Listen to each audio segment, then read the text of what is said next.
ये आए हैं। जी जी जी। तुम ठीक हो अभी? अभी मैं ठीक हूँ। मम्मी कैसी है? मम्मी भी ठीक है। तुम्हारी जिम्मेदारी हो, तुम हमारा परिवार हो। हाँ देखिए दीपिका भाई, मैं चाहता हूँ जो मूवमेंट हमने स्टार्ट किया था, स्कूल ठीक करो, ठीक है, हमें रुकना नहीं, हमें करना है, चाहे कुछ भी हो जाए हमें करना है। मेरे पापा चले गए, ठीक है, अगर अगर देश को ठीक करने के लिए अगर मुझे भी कुछ हो जाए, मेरी मम्मी को भी कुछ हो जाए, वो भी कोई दिक्कत नहीं है, कोई दिक्कत भी कुछ भी नहीं है, हम एकदम रेडी है, एकदम रेडी, मगर स्कूल को ठीक करना है, स्कूल को एकदम ठीक करना है भाई। तुम्हें पता है इसने, हमने बोला इसको कॉम्पनसेशन हम डिमांड करेंगे, तो इसने क्या बोला कि मेरे को कॉम्पनसेशन नहीं चाहिए, मेरे पापा के नाम पे स्कूल बनवा। എന്താണ് RSS? നമ്മുടെ നാട്ടിലെ വിദ്യാർത്ഥികൾക്ക് ഉയർന്ന നിലവാരമുള്ള വിദ്യാഭ്യാസം നൽകുന്നതിൽ നിങ്ങൾക്ക് എന്താണ് ഇത്ര പേടി? നിങ്ങൾ എന്തിനാണ് പേടിക്കുന്നത്?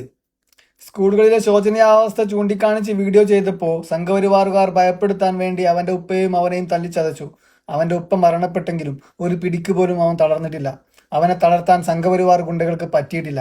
അവൻ ഷൂ നക്കി വളർന്നതല്ലാത്തത് കൊണ്ടാവാം, ആണത്തുള്ളത് കൊണ്ടാവാം, അവൻ പറയുന്നത് എന്ത് തന്നെ സംഭവിച്ചു കഴിഞ്ഞാലും ഞാനും എൻ്റെ ഫാമിലിയും സ്കൂൾ ടീക്കരോ എന്ന ക്യാമ്പയിനിൽ മുന്നിൽ തന്നെ ഉണ്ടാകും. അത് നടക്കണം. ഇന്ന് പഠിച്ചുകൊണ്ടിരിക്കുന്ന വിദ്യാർത്ഥികൾക്കും ഇനി പഠിക്കാൻ പോകുന്ന വിദ്യാർത്ഥികൾക്കും നല്ല അടിസ്ഥാന സൗകര്യമുള്ള കെട്ടിടങ്ങൾ, നല്ല വിദ്യാഭ്യാസം കിട്ടുന്നതിന് വേണ്ടിയിട്ട് എത്ര തന്നെ എങ്ങനെയൊക്കെ മുന്നോട്ട് പോകേണ്ടി വന്നാലും നമ്മൾ മുന്നോട്ട് പോകണം, നമ്മളത് പൂർത്തിയാക്കണം. മതിയായോ RSS തീവ്രവാദികളെ നിങ്ങൾക്ക്? അവൻ ചോദിച്ചത് നല്ല വിദ്യാഭ്യാസം ലഭിക്കുന്നതിന് വേണ്ടിയിട്ടാണ്, നല്ല കെട്ടിടങ്ങൾ ലഭിക്കുന്നതിന് വേണ്ടിയിട്ടാണ്, നല്ല അടിസ്ഥാന സൗകര്യങ്ങൾ ലഭിക്കുന്നതിന് വേണ്ടിയിട്ടാണ്. നമ്മുടെ വിദ്യാർത്ഥികൾ നല്ല വിദ്യാഭ്യാസം ലഭിച്ച് ഉയർന്ന നിലവാരത്തിലേക്ക് എത്തുന്നതിന് വേണ്ടിയിട്ടാണ് അവൻ ശബ്ദിച്ചത്. അവന്റെ അച്ഛനെയാണല്ലോ നിങ്ങൾ അടിച്ചു കൊന്നത്. എന്താണ് RSS? നമ്മുടെ നാട്ടിലെ വിദ്യാർത്ഥികൾക്ക് ഉയർന്ന നിലവാരമുള്ള വിദ്യാഭ്യാസം നൽകുന്നതിൽ നിങ്ങൾക്ക് എന്താണ് ഇത്ര പേടി? നിങ്ങൾ എന്തിനാണ് പേടിക്കുന്നത്?